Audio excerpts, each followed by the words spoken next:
Well, good afternoon, everybody, or morning, wherever you're coming from in the world. My name's David Anderson. I'm together with my colleague, Marina Milner-Bolotin. Say hi, Marina. Hello, here I am in Vancouver.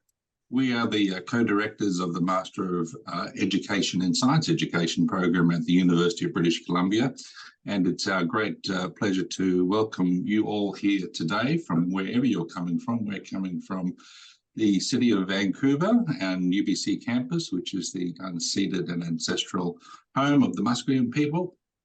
And we have two campuses in the system at UBC. One is in Okanagan in the middle of the province. Another one here is in the city of Vancouver, where we broadcast from and from where we are based.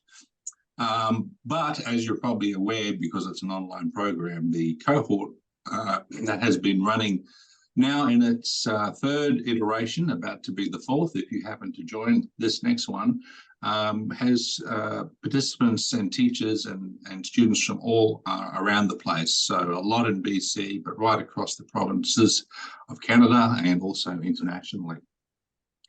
So let me formally begin. So our particular program here, as I said, is in its fourth iteration. It's a 2-year, one-term program. It's a part-time program. It's especially designed for working professionals, so teachers in mind who work full-time schedules and have other things in life. We cater it and design it in such a way that it fits in and connects very harmoniously with your work practices as a teacher or a science educator in whatever spheres you may be working.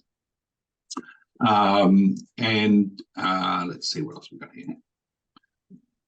We are going to basically, as I said in the previous introduction, just talk a little bit about the program, the origins of it, how it came into being, a little bit about student perspectives, and then the admission processes before Q&A. So we hope to wrap up around about 20 minutes to 6 or 5:50 p.m. Sorry, 5:40 p.m. should be. And this particular program is open to all kinds of people in disciplines in the maths and sciences and technology and even in engineering. So whether you're an elementary math, if you're a secondary math teacher, secondary science teacher, or an elementary teacher who teaches math and science, or you have a focus in engineering, or you work in other discipline-related fields and you're seeking to upgrade your credentials, this is the program for you.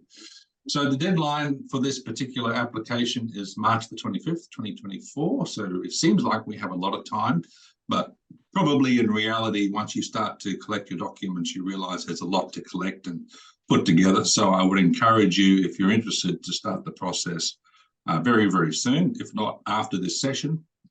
The start date for the program is the September term of 2024. So that means you'll all be starting together in about a little under a year from now.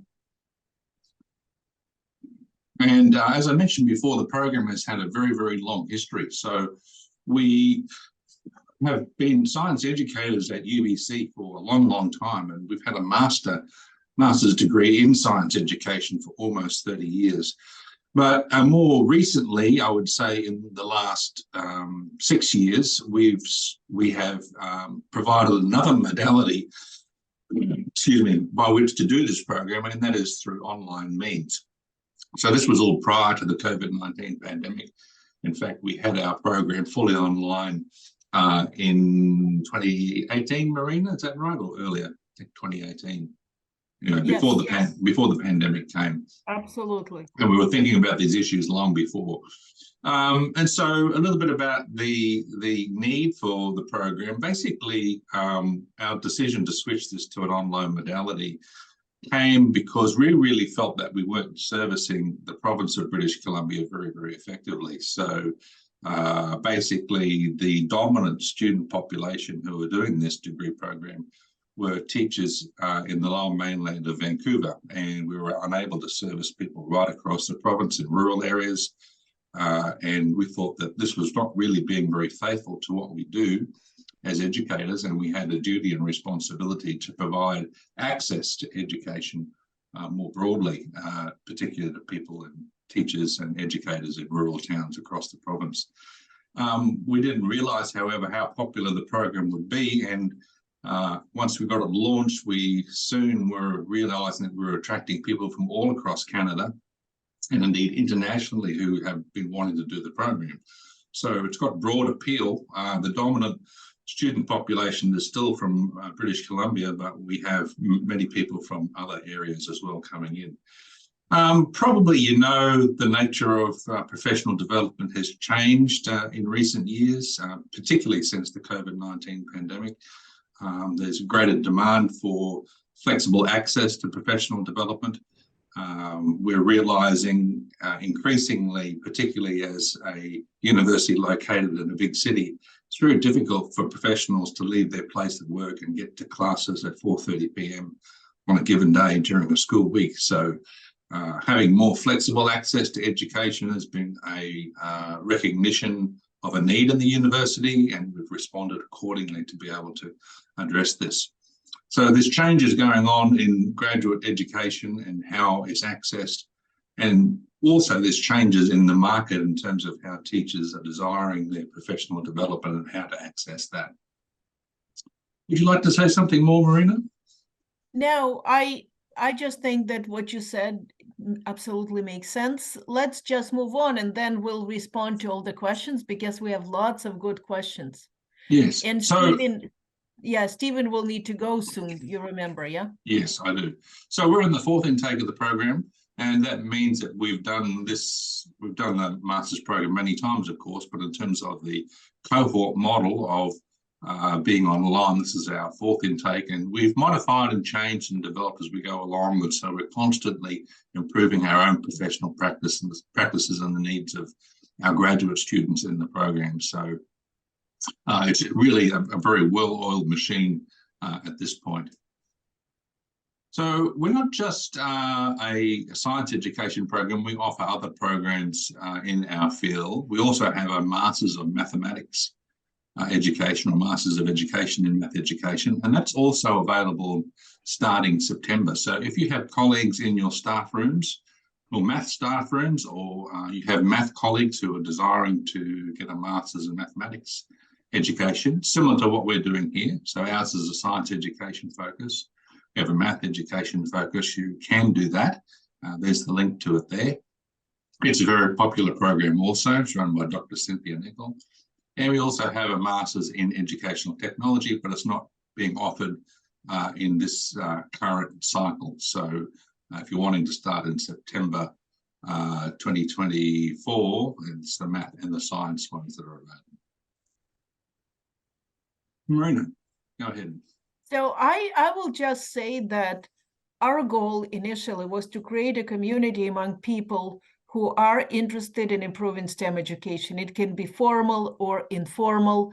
And as you can see here, some people have their own STEM education businesses, some have work in companies, lots of teachers. So we're museums. We're not looking at teachers only. And that will also help educators, we hope, to create bridges between elementary and secondary, between museum professionals and informal educators. So that was our vision. So let's go to the indoor and outdoor, of course, STEM education. So let's go this one. Yes. So I think that's, David, that's what we just mentioned. I just noticed, have you noticed that we had a small e in the STEM? Because at least in Canada, engineering is not formally part of the curriculum, but a lot of in secondary or in K through 12. That's why the focus would be mostly on science, technology, and mathematics, but a lot of things we do can be linked to engineering as well. That's why we kind of said it's STEM with the lowercase e. David, maybe you'll introduce Samson. So I'd just like to introduce some of the faculty who are in our program. This is Dr. Samson Nashin, who is the head of the Department of Curriculum and Pedagogy in which this program is based.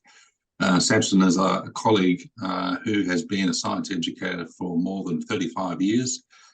His research focuses on all kinds of different interesting areas relating to science education, but particularly looking at science education with the cultural roots of people in mind and reforming and designing curricula around those cultural sensitivities.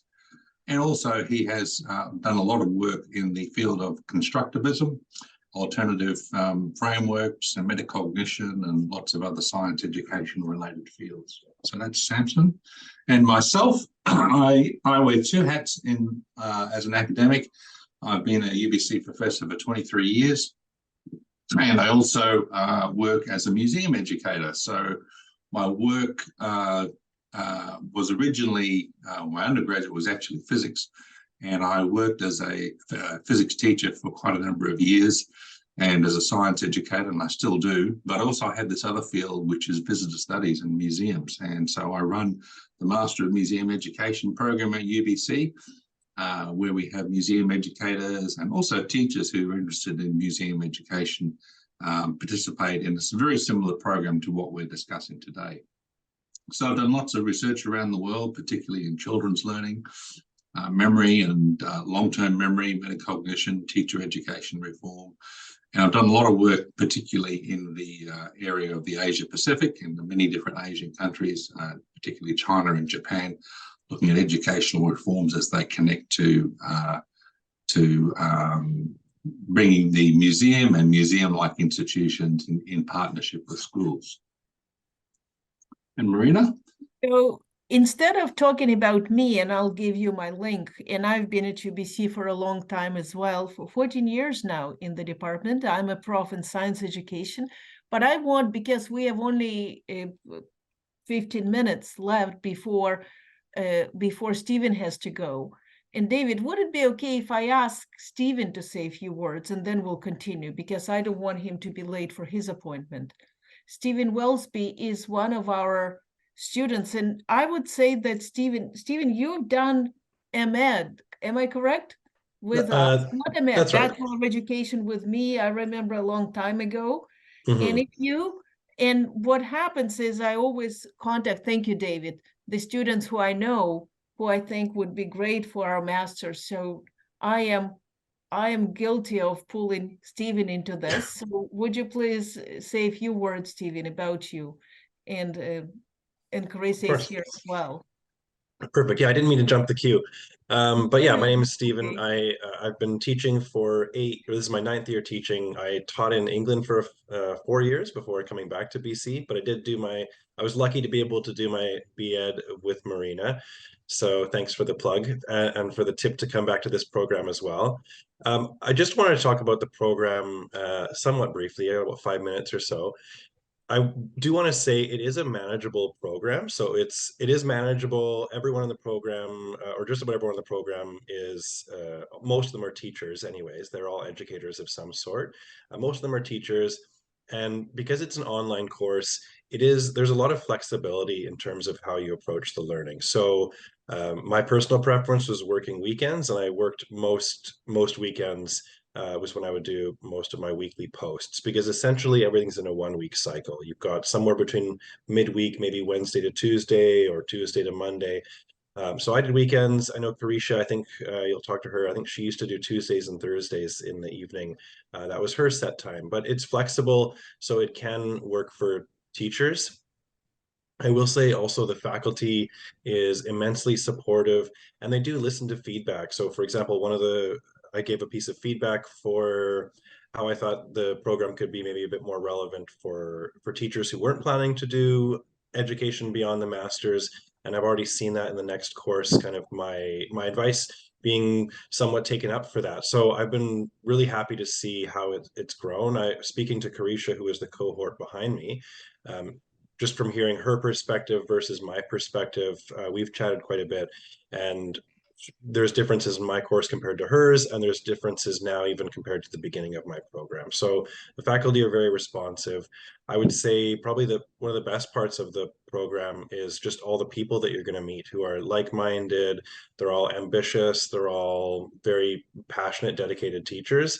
And so having everyone around you to bounce ideas off of, chat on WhatsApp to figure out ideas for success, and sharing ideas online every week in terms of kind of a mix between looking at the academic side of it, but also looking at the practical side of it as well. And so this program has been shifting, from my understanding, over the years to kind of let you have the the opportunity and the decision to pursue it in a way that's best suited for you. So if you want to do a master's thesis or a capstone, and you plan on doing a PhD after this, perhaps, then there's lots of support and training to get you ready for that avenue.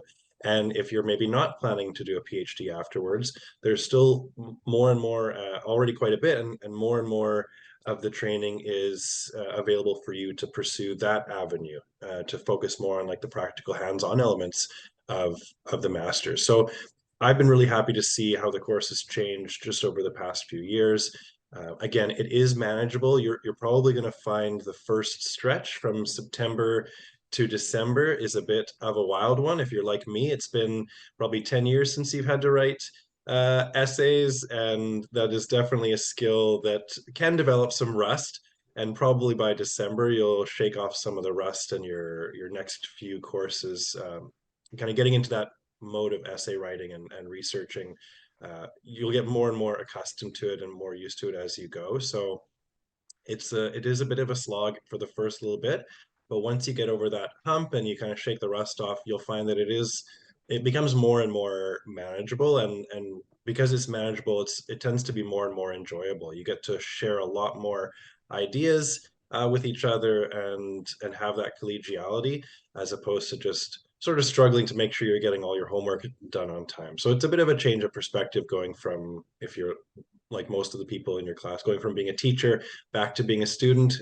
For some of us, it's been quite a while since that was the case.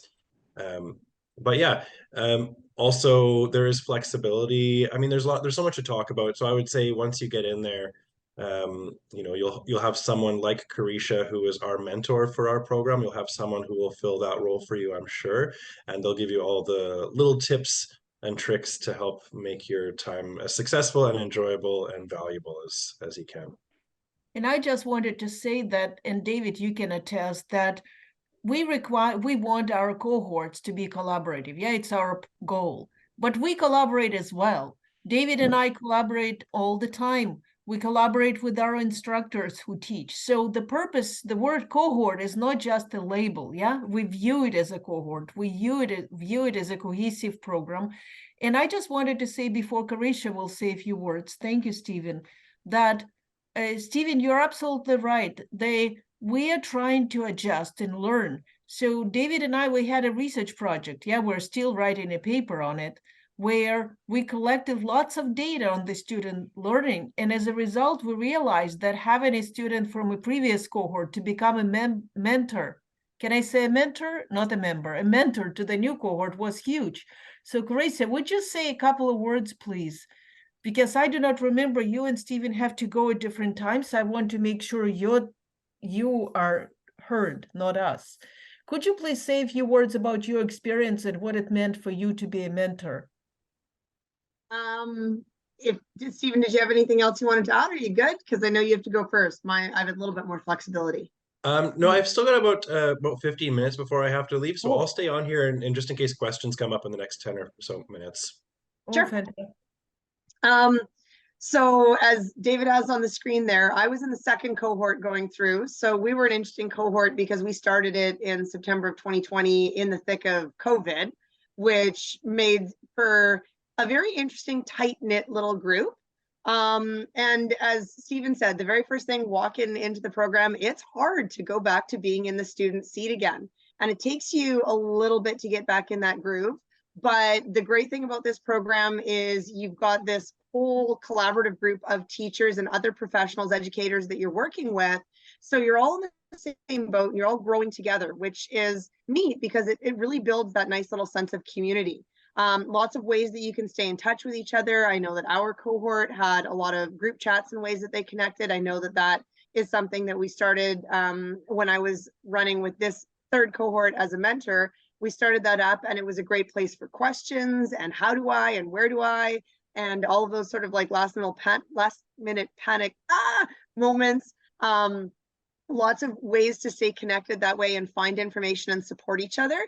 And I think that's a really defining piece of this is as the program continues to grow and evolve, there's so much support around it as that piece. Now, that being said, it is an online program, so it is available 24/7, but you do not need to be tethered to it 24/7. That's the beauty of it being flexible. That way you can make a schedule that fits you. As Stephen said, he did weekends. It happened to be that with my children's and my husband's work schedule, and I have 2 kids. I did this going through, my kids were 12 and 9 when I started. Lots of people had younger kids in my cohort. Some people had babies during the program. So it is, again, very much flexible, that you can fit it around a lot of different lifestyle configurations. Mine worked well for me to sit down and spend some time on it on Tuesday and Thursday nights. And then I would carve out some time on weekends if we had some collaborative projects going on, and we would figure out when it would work for the 2 or 3 or 5 of us in the project to get together. If you're going to be maybe facilitating the presentation for a week, so you're going to be doing some teaching of each other, or if you've got a group project that you're working on in another sense, you know, I would carve out some time on weekends for that, maybe on Saturday or Sunday mornings. But it can really be, you know, flexible and good for when you are available to do it. That's one of the nicest things about the way UBC has set up the program. It is very responsive, and it is evolving over time, as Stephen mentioned. So what we had in cohort 2 has changed for cohort 3 and is going to continue to grow with your needs for cohort 4. Back in cohort 1 of the program, they were still required to do a master's thesis, because that's what the teacher qualification service, the TQS service, required for you to be able to get a master's. And then that has since changed. BC was one of the last ones across Canada to come on board with not requiring a thesis. You could do electives as long as you did enough actual coursework during the program, and it had to be a cohesive program.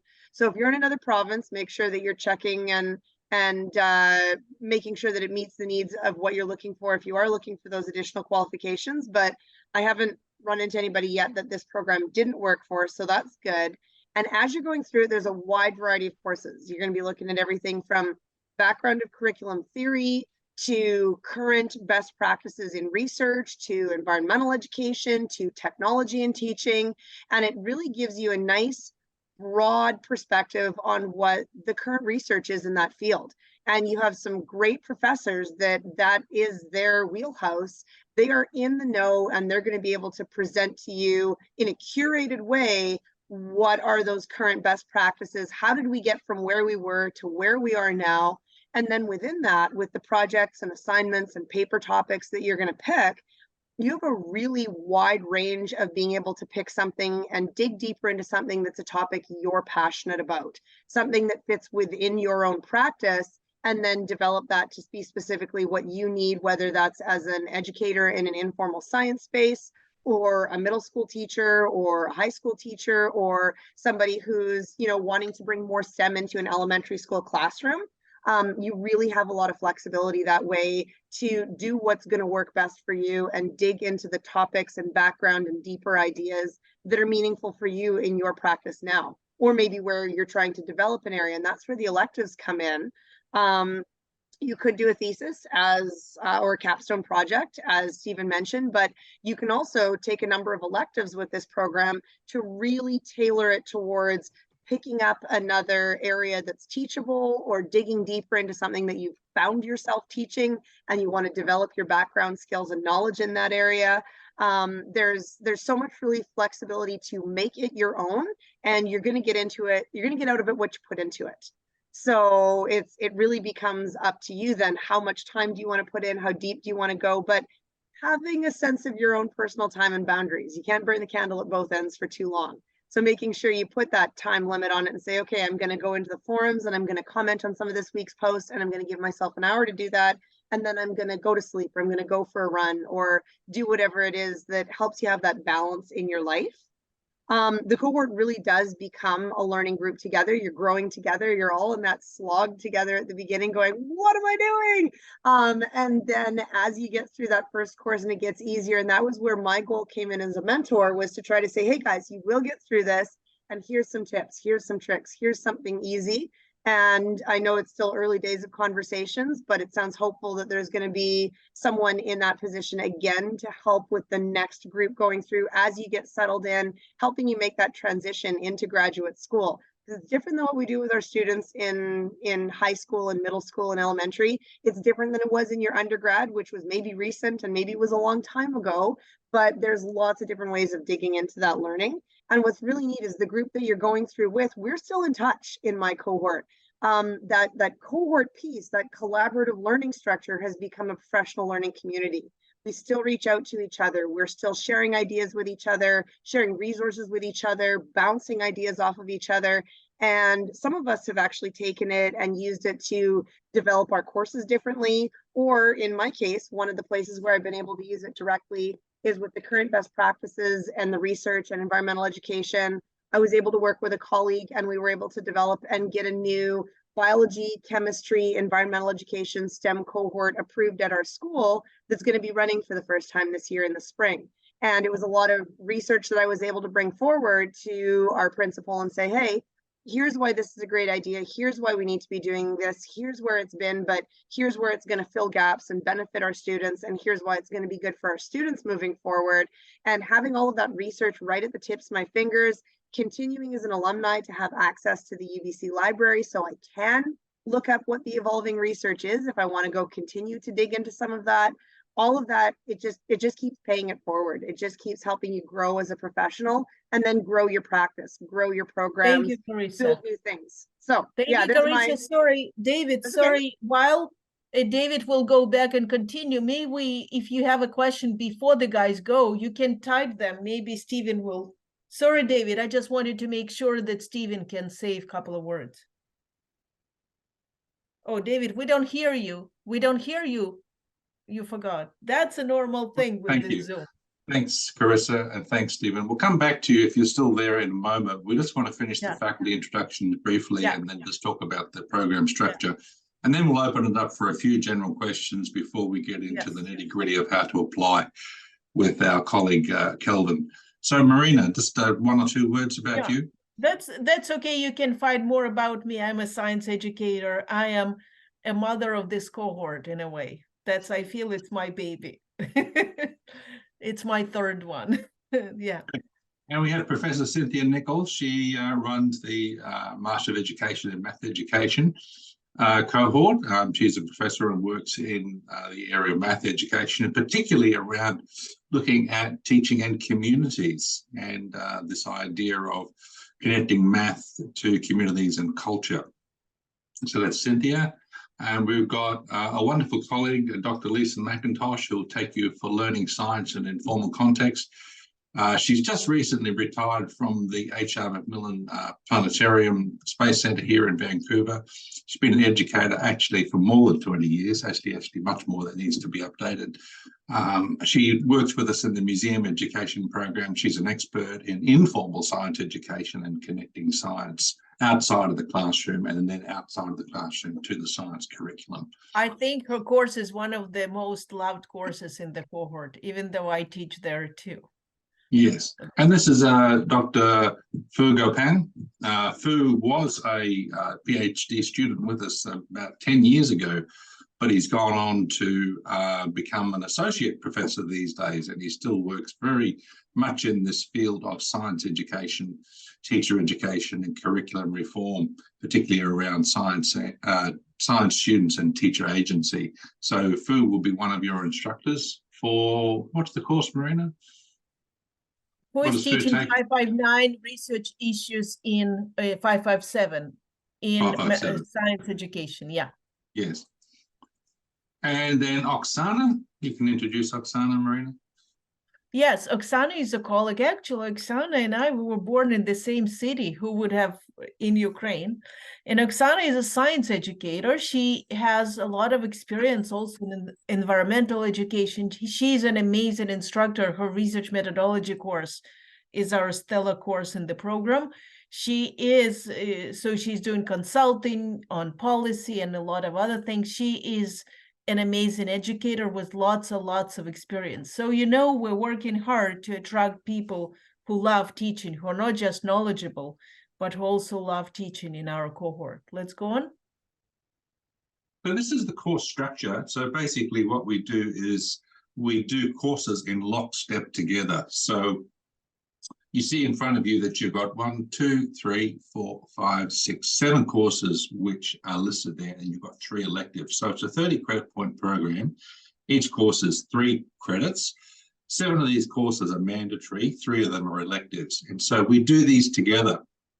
So all of us, there's around about 25 of us or thereabouts, will start all together in September 2024, and you'll do curriculum, theory and issues in science education, followed by research methods, teaching and learning of sciences, theory and research and environmental education, and then kicking off again the next academic year in 2020-25, teaching mathematics and science through technology, science learning in informal context, and issues of teaching and learning in the sciences.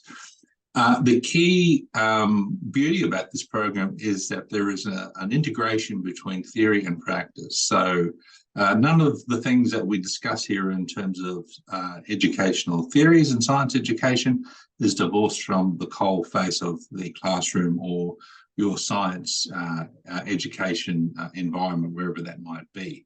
And so we're constantly linking and thinking how to link this to what you're doing in a practical sense. I'm sure Carissa and Stephen would attest to that. So you have the opportunity. David, before you do that, just a sec, David, you just said something, and Francesco had a question related, because I'm reading the comments while you're speaking, and you cannot do both. So David was trying to explain that you have some flexibility, but the cohort is built so you're taking, Francesco, that's your question, you're taking courses when they're scheduled. So some people, and you guys can remind me, some people finished in 2 years, absolutely, yeah? You can finish in 2 years, and then you get your increased salary. As soon as you finished, you will apply for the, I think, level 6, Carissa, you would know in BC. But yes, but what we wanted to say is you cannot finish in a year, because the courses are, Francesco, if you're asking that, the courses are lockstep, but most importantly, most of our students work. And some people actually take 2 courses a term. Yeah, they choose an elective in addition to the required. But I would say it's the max you can do. In reality, teachers use the summers. Correct me, please, Stephen, and if I'm wrong, but the summers to pile on more courses because you can dedicate more time to learning. Yeah, But I did. Yes, Stephen, your turn. Yeah, we did. There was a 1-week intensive, like a seminar, or not a seminar course, but it was based on a conference. So that was 1 week in November. That also made the first semester very busy. But then I did the other 2 electives in last summer. So I got 7 courses completed in the first year, and this year I'm relaxed a bit more. I only have 3 courses this year. And because Stephen mentioned that we are trying to envision this program that we have research as well. So David, you'll mention it later about the research conference, but sometimes it's beyond our control. Yeah, if the conference happened in November, we had no choice but to have a lot in the first term. We are trying to be as flexible as we can. But Francesco, I wouldn't promise you that you'll finish it all in 1 semester. Sorry to disappoint you. No, so I'm sure Carissa would instead agree. You can't. It's impossible to finish this program in 1 year. 2 years is the most realistic. Correct, Carissa? Sorry. No, Francesco wanted to say something. Yes. Yeah. So I'm not trying to finish it fast, but I'm quite interested in the why behind teaching techniques. So like when I mean the limits of the work, I mean like the limits of the exploration of beyond why we do what we do as educators. Oh, wow. Because right now I'm preparing myself with, because I'm a full-time high school teacher, I'm preparing myself for the research regardless of if I do it in this program or not by taking on another additional position. So I'm looking at like the limits of beyond within the course, not speed wise. Actually, I think that's the reason David was talking about our research experience as faculty. Yeah, our goal is to use what we know and to share our research. For example, I teach a course on the use of technology and STEM, and that's my field. And we are trying to tailor the courses that students can explore their interest, at least in my courses, and I know in other courses as well, people can choose the topic, yeah, to go in more depth. And David, you're working with the students who have special interest for electives, yeah, special research paper. David is interviewing a student and you're trying to find a mentor whose expertise will match whatever the students want. Yeah, so our goal is always to allow you to pursue to do it in more depth, if it's of course related to STEM education. So yeah, that's what I mean by the limits, not the speed. Oh. Like the limits of. Oh, I misunderstood, I'm sorry. Yeah, no David, worries, do no you- worries. It yeah. seems like. Do you want, yeah, to add something about the more depth exploration? That's a good question, Francesco. So let me just share a little bit about the electives. So Yeah. there are a wide range of electives that you can do within this program, and you can do it as a function of your own specialized interests. So, you know, we all come from different backgrounds as math and science educators. Some of us are chemists, some of us are biologists, some of us are physicists, and some of us are combinations of things. And you can choose to further specialize your interests at a graduate level in your own disciplines. Some people take electives in astronomy, for instance. Some people take electives in environmental science. Some people take electives even in wine science. That's a very popular elective at UBC, viniculture.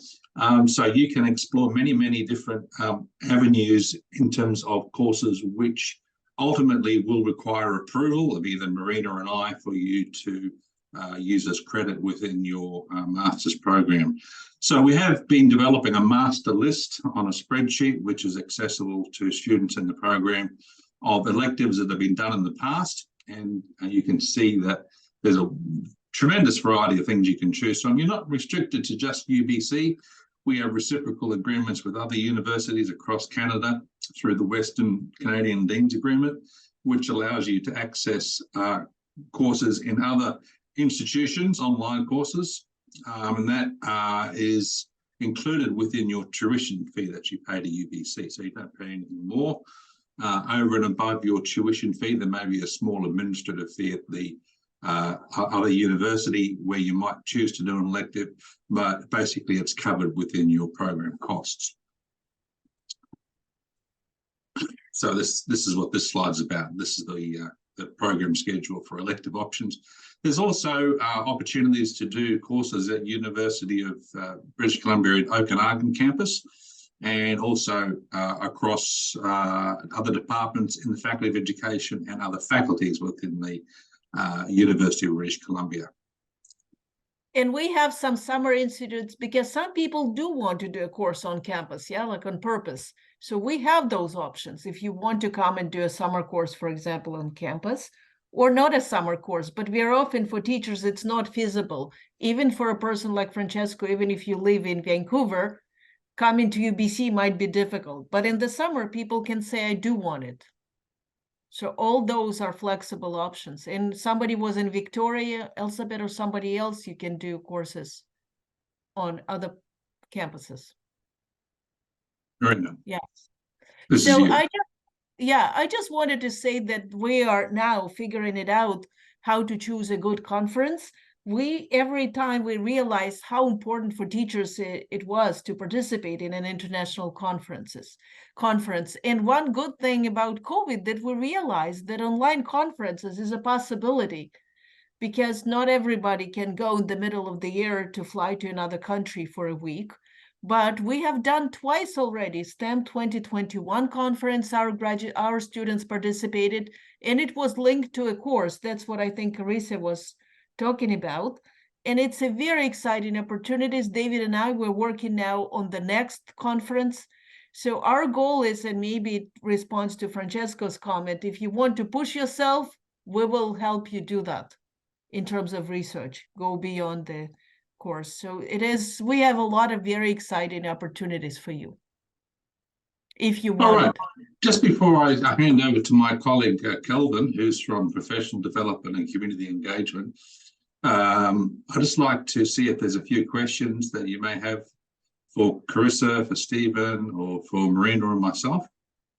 Yeah, Stephen is gone now, but that's why we kind Carissa's of try here. to give him a chance. Carissa Just is raise here. your hand or yell out, turn your microphone on, or something in the chat. And I actually tried to respond to a few questions that I read online because people ask questions that we collected on the Google Forms. So we already responded. Okay, and if you have questions later, you can contact us. At least you can email me and say, Marina, I still have a question about something. I'll be happy to respond. Okay, No? so in the interest of time, I'll just pass this over to Kelvin. Kelvin, tell us about how you actually apply to this program. Of course. So let's go over some of the admissions and application information. So regarding admission requirements, first one being a 4-year undergraduate degree in education and/or science or equivalent. Whether your degree is considered an equivalent will be determined by David right here. And also in terms of the GPA requirement, UBC does require a B+, that is 76% at UBC for all senior level courses. So these are 3rd year courses or above. And or a B or B- range with a 4-year undergraduate degree plus a BEd. Please note that this GPA requirement is not a hard cutoff. There have been special cases for lower GPA, as well as other aspects of the admission requirement. If for some reason you do not meet a particular criteria, if the admissions committee believes that the remainder of your application is still very strong, they might make a special case rationale and recommend you for admission regardless from our graduate school. And please note that if there are any criteria that you do not meet fully within your application, please, in your letter of intent, address the inability to meet a particular criteria and why, despite this, you are still a good candidate, because this will help David here to write you your special case rationale if we believe that it justifies it. Yeah, so what Kelvin's saying is that on occasions you might be just a percentage below this threshold.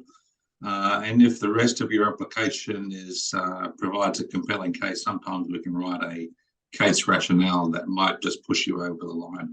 So that only applies basically, if you're just a little bit below that threshold. If you're a long way below that threshold, it's very difficult to make any kind of an argument.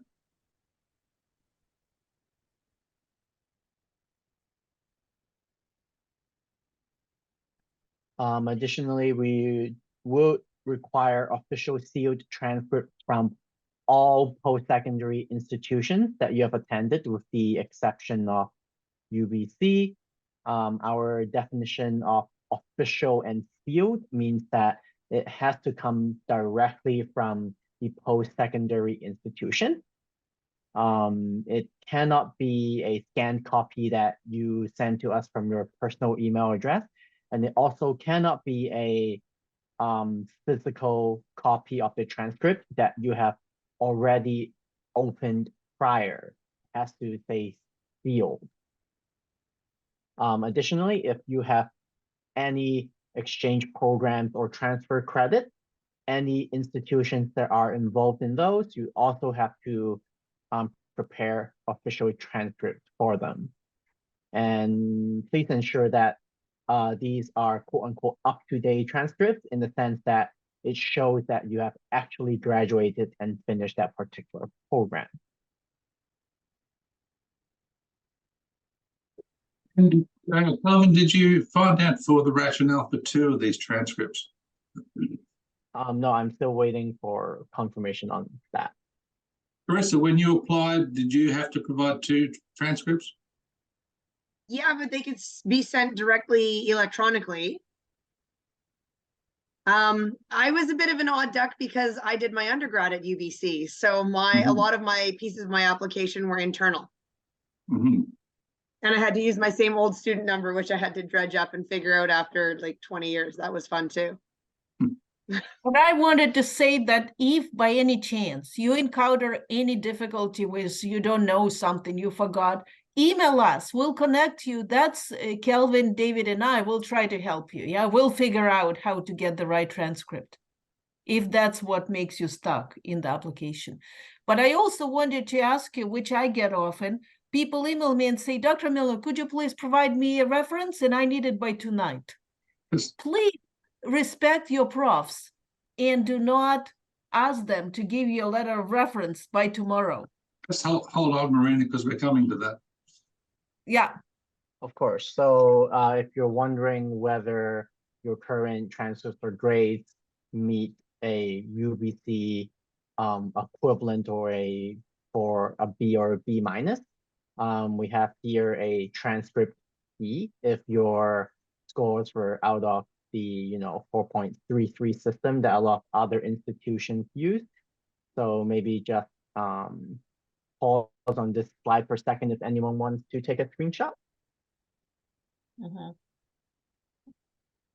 I think we're going to record it so people can stop, yeah, and look at it slowly. Yeah, for sure. So the rest of your admissions requirement, as previously stated, there's a 2-page statement of intent for you to outline your reasons for enrolling in this program and what you hope to achieve upon completing it.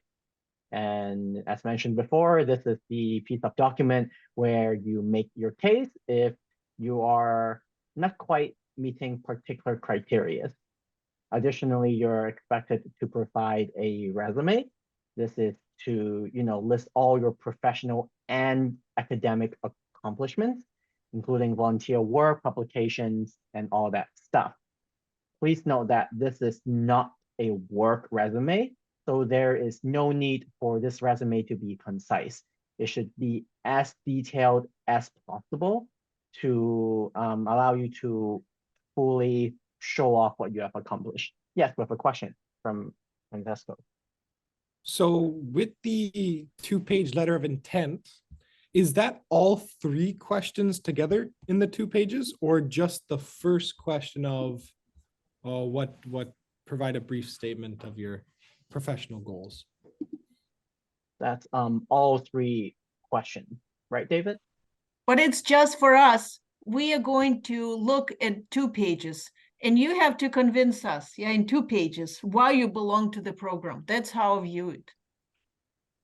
Okay, thank you. David, should you add something? I think that it's an important piece that basically demonstrates your commitment to the program. So sometimes people, they just want to get into UBC, or they just want to come to Canada, or some other reason which is not primarily directed at improving their science education practices, and so they'll send out lots of applications. So this is kind of like a screening device that allows the committee who reviews the applications to say, this is a serious and worthwhile applicant. Because we have only enough few spots, we don't have endless number of spots. It's a very individual program, so we have to choose the right people for the program. And if you apply for other programs, we will know as well. No, it's okay. I'm not saying it's bad, but of course, apply to other universities if you want. But it's important for you to justify why this program is for you and how you will contribute to it. Okay, let's go to the next one, yeah? So lastly, regarding the 3 letters of reference, we will require 1 academic reference and 2 professional references. Regarding professional references, this should be from people that have supervised you before. And these references, they should be submitted electronically by your referee, okay? These references are to be uploaded by your referees. So we do not accept them being sent directly by email or by phone. Your referees have to upload them themselves. So just a moment. So it's easy. When you do the application, you will give the information about who your referees are, and then the referees will get an email. Such and such, Carissa gave your name as a potential referee. And then I say, yes, I'm ready to do it. And I fill it out. I've done it quite a few times. One thing I want to remind you, if you were a student many years ago, and your first year physics prof does not remember you 20 years later, that is normal. And try to find the people who maybe when you were a teacher in a school, they were your principal of the school, yeah, or somebody who you worked with.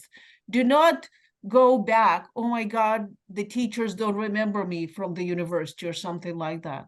So it has to be a professional reference related to your ability to learn and to teach science, STEM. And if you, just go back real quick. And if your referees are for some reason uncomfortable with uploading an electronic reference, they can send us a hard copy. However, there are very specific requirements as to the physical copies of references that we receive. It has to be sealed, and on the flap of the envelope where it closes and connects, they have to sign their name on it on the flap. It's very specific. And if for some reason we receive the envelope and there's no signature, or if it's not sealed properly, we cannot accept it. But I think today, Kelvin, most people easily Yeah. do online. Most people. So let's go on. Yeah. And just something that I like to bring up since this happened recently. We had a student from an undergraduate program who wanted to access their reference letters. This would be like a few years after they've completed the program. Unfortunately, due to our UBC's basically confidentiality policies, we are not allowed to share your reference letters with you, even though it's about you. So if you do want to access your reference letters, you have to reach out to your referees directly. UBC cannot show you your own reference letters. Additionally, for your admission requirements, there is an English language assessment component. If you attended universities outside of Canada in which English is not the primary language of instruction, you have to provide a result of an English language proficiency test that's taken within the last 24 months. In regards to that, whether English is your institution's primary language of instruction, usually it will indicate on either your transcript or your graduation certificate. As to what test UBC accepts for its English language assessment, I'm going to include a link right here in the chat. And again, if you're stuck for some reason, you're not sure, email us. We'll help you figure it out. All those issues can be dealt with on a personal basis. Okay, next slide.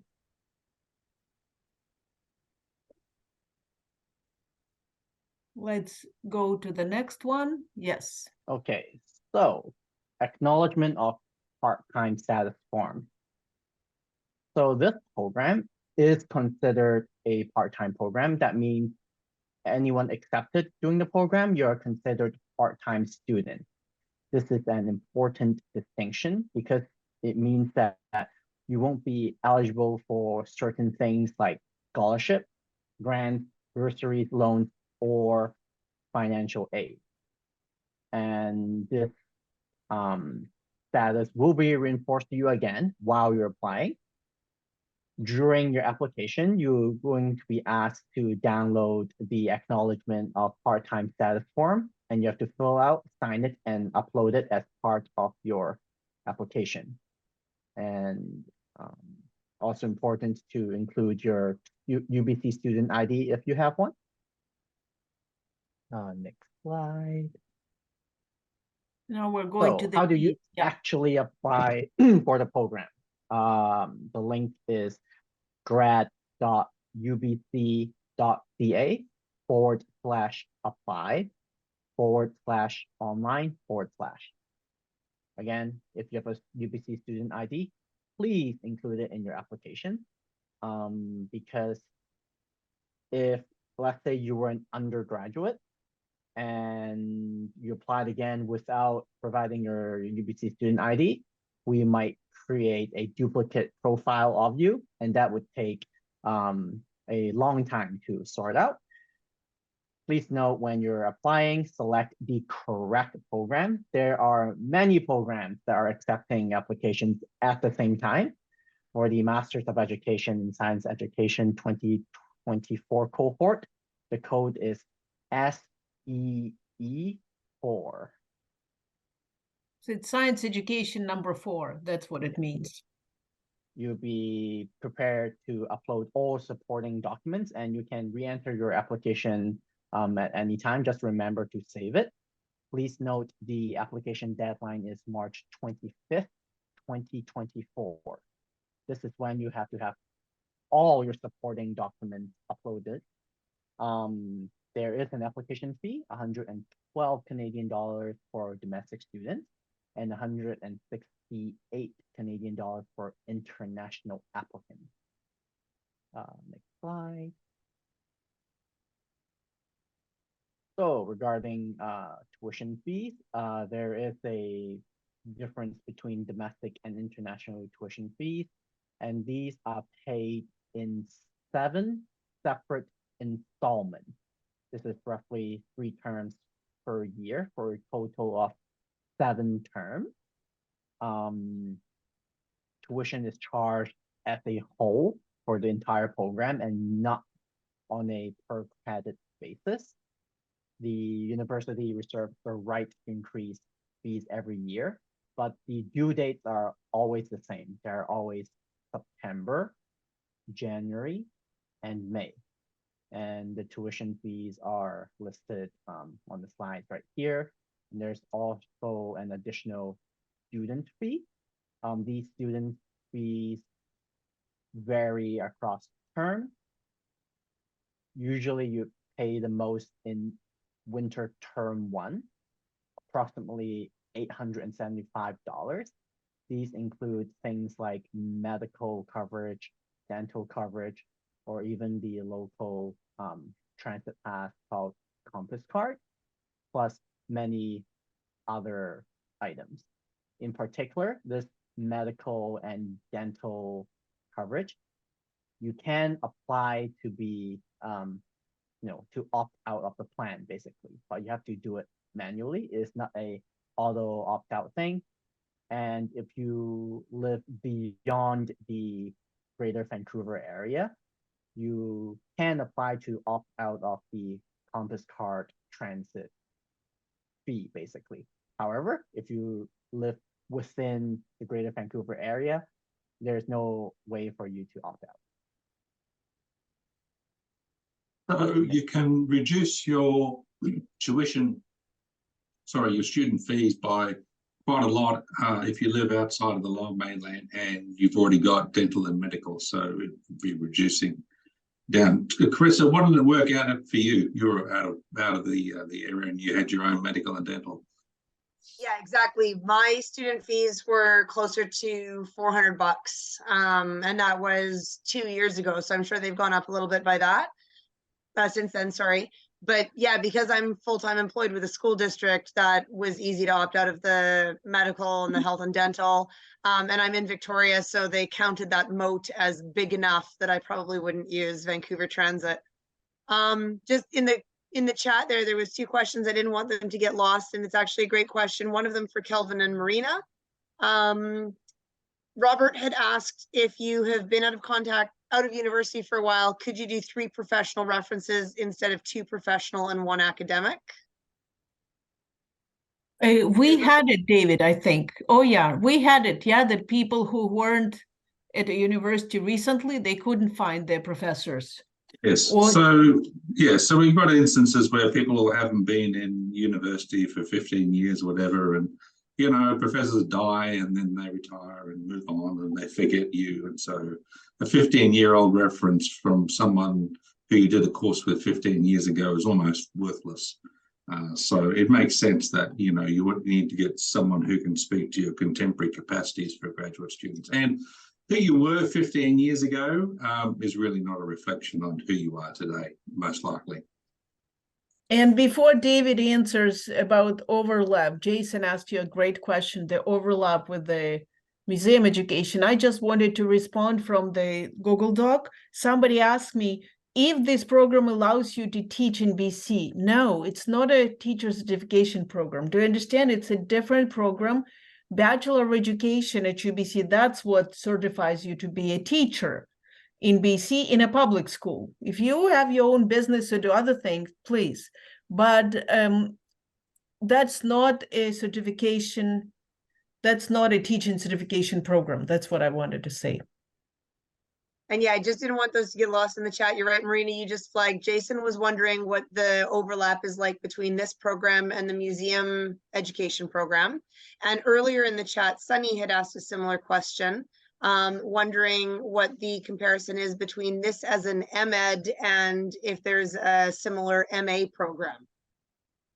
And if there's any difference between those two. Very good question. David, I'll do you want to I'll speak to the museum education. So it's a very similar structure in the sense that there's 7 mandatory courses in museum education.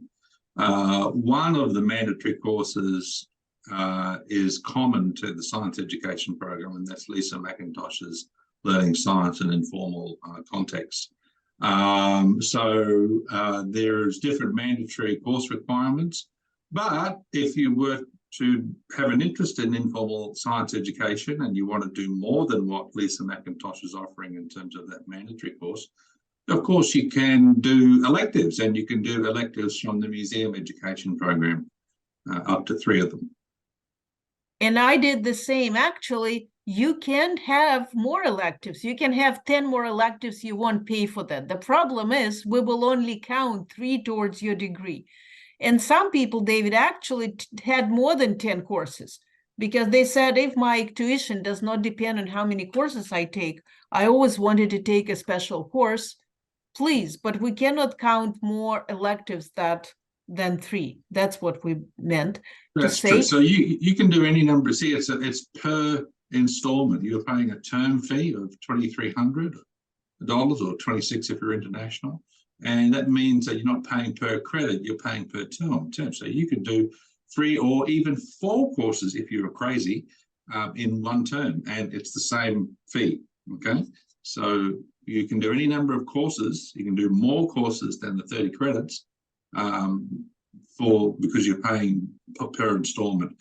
That's one other very important point I want to raise. It's a 7-term installment program. That means you pay 7 installments of 23 or 27 to make up the program tuition costs. If you finish early, let's say you finished in 2 years and not 2 years in 1 term, you still have to pay the program fee. So you can't escape the overall cost of the program. Some people finished early. This last cohort in Carissa's group, I think many of them did actually, but you have to pay the 7th installment before you graduate. So the university will get its money out of you one way or the other. There's no financial benefit for finishing early. No, but it is, if you finish early, just means you took these 10 courses earlier, and what they done, they took the tuition and divided by 7. That's it.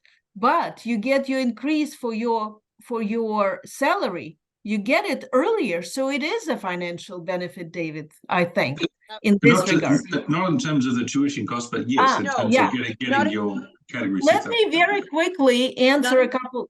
What? I was just going to say I have to scoot up, but yes, not in terms of the tuition cost. You do still pay the same, though, because you pay it in that final summer. You don't have to pay the last leg of student fees on top of that. So that does save you a couple $100 in that September. But it means that we were able to have all of our documentation submitted, and that first pay stub in September actually, that first paycheck in September had our increase on it already, whereas people that had to take electives that ran into the fall, because TQS only does the updating the documentation a couple of times a year, they weren't able to get that additional pay on their pay stub until January the 1st. So it did make a 4-month difference on the paychecks, which is a financial benefit there too.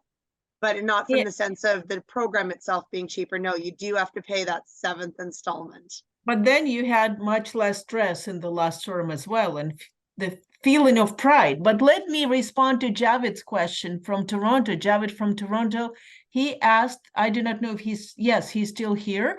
He asked about the courses and the difference between an MA and MEd. A lot of people think that PhD requires only MA, which is not true. You can have an MEd and go into PhD program. So the difference between MA and MEd is that the thesis is more than a capstone. For example, a student of mine now, a couple of my students are doing MA, which means that they will take about 9 credits to do a big research project, collect the data, analyze the data, defend their MA thesis, etc.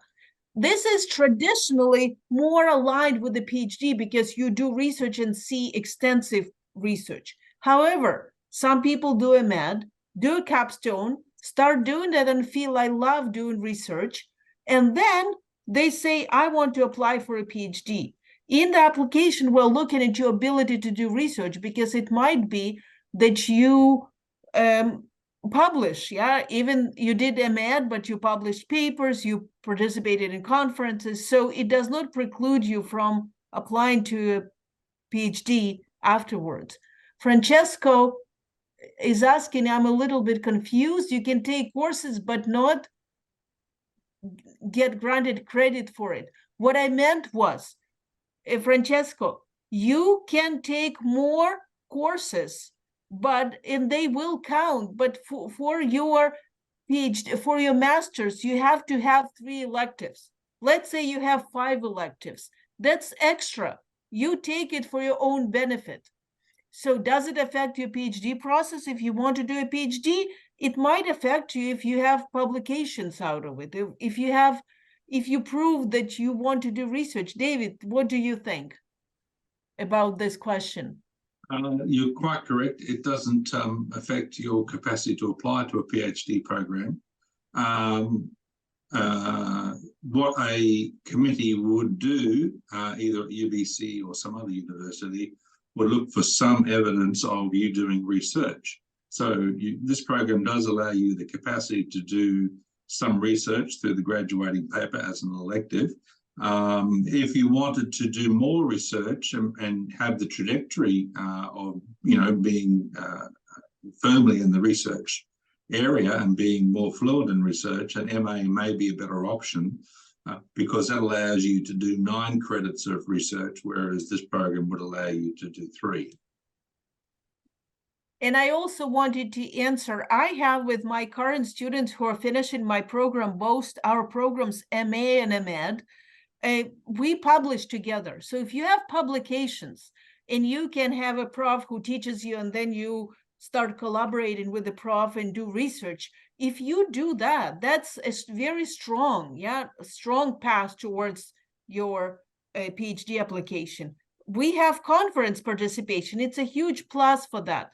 But there was a question about, thank you, Carissa. Huge thanks for your coming. Thanks, everybody. Best of luck to everyone. Thank you. Bye-bye, Carissa. Thank you. I just wanted to say about what do people do after the program. David, what are the paths? I think a lot of people took on leadership roles, afterwards. A lot of people went to the school districts because it's not just the increase in pay, it's your capacity. You also build connection. You have strong networks. David, you go with your experience. Where do you think people go? I think for people who are in the school systems, K-12 systems, it allows you to sort of climb that ladder. Of course, the obvious benefit is in terms of your financial remuneration through your pay upgrade, but also it allows you to, move into, for example, counts towards or helping you climb that ladder towards head of department and, up the various positions within the school systems. So yeah, I mean, that is a key reason for doing the program. I think the primary reason why people want to do the program outside of those two is that they want to improve their professional practice, and this is what this program delivers in spades: your capacity to be a better teacher and a better educator, and help your students be better learners. And I think the networking, imagine that you're taking on a new course like Carissa mentioned. Yeah, you want to design a course on environmental education. You can design it. You live in Vancouver, you're designing it with somebody from St. John, yeah, or somewhere else, and you both benefit, yeah, because there is no limit to who you collaborate with. And I think the networking is a huge benefit for a lot of people. People do consulting, people do a lot of things, and I think people have businesses, people have educational activities they do. So it's a different level of education. It's not just the minimum to become a teacher, it's to become a much better teacher and to use educational research. And our whole goal is to connect you and to empower you to be the best teacher you can be. And we hope you'll be teacher leaders in your districts, your schools, your communities. Oh, Okay. So a quick question to address from the chat. Yeah. Someone asked, what happens when you're taking elective courses at other universities under the Western Dean's Agreement in terms of fees? I believe David mentioned that previously, but basically the fees are waived, basically. Yeah, However, sometimes a little bit of extra fee for a course if it's something unique, but it's minimal. But yes. Administrative charges. Some universities charge a small administrative charge. It might be a couple of $100. But the tuition fee that you pay to the UBC covers the tuition fee at the other university, because it's a reciprocal arrangement. So students from that university take courses at UBC, and then we give the right reciprocally.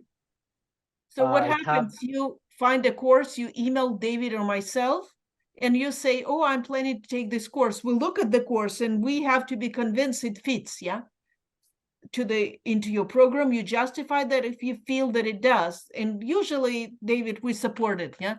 Yes. We usually support it. It's very unusual for us to say, no, it doesn't fit. And then you go with it. And just to add on to that, in terms of the administrative process, if you do decide to take an elective at another university, this basically this elective form, you have to sign it and submit it to us at least 6 weeks before the start of the school term. So this is not something that, this is not a last minute decision thing that can be done. It's very important that we approve of your decision to take this elective first before you actually take it, because you cannot retroactively waive the tuition fee. But if you already took the elective and you paid for it without telling us, we cannot waive that up. But that's why, Kelvin, that's why David and I were in such a close correspondence with all the participants, yeah? We know who wants to take what. And the first thing that will happen, you'll say, hello, David, I'm thinking of taking this course, yeah? And then we'll discuss with you. Plus, we have a very good community on Canvas where we have all the forms, all the procedures.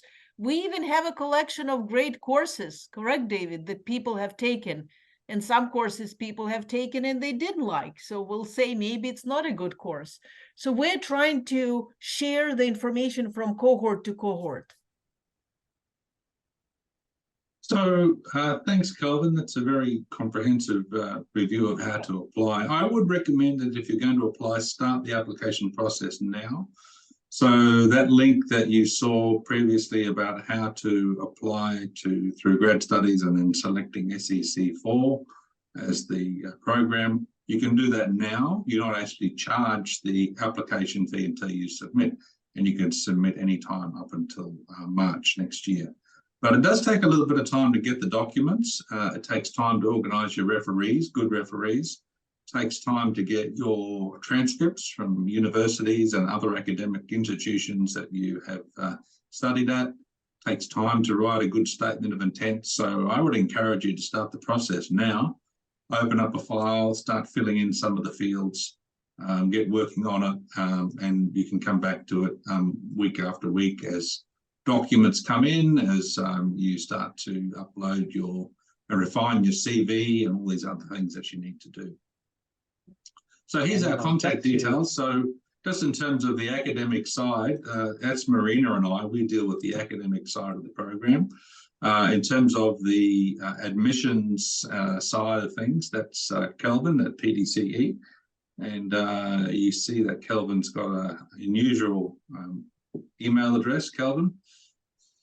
Yeah, so the reason as to why you would be emailing my unit or office instead of me directly individually is because if you email the unit and office, even when I'm away, or if it's a question that I'm unable to answer, the rest of the team would be able to step in and give you the quickest response time, basically.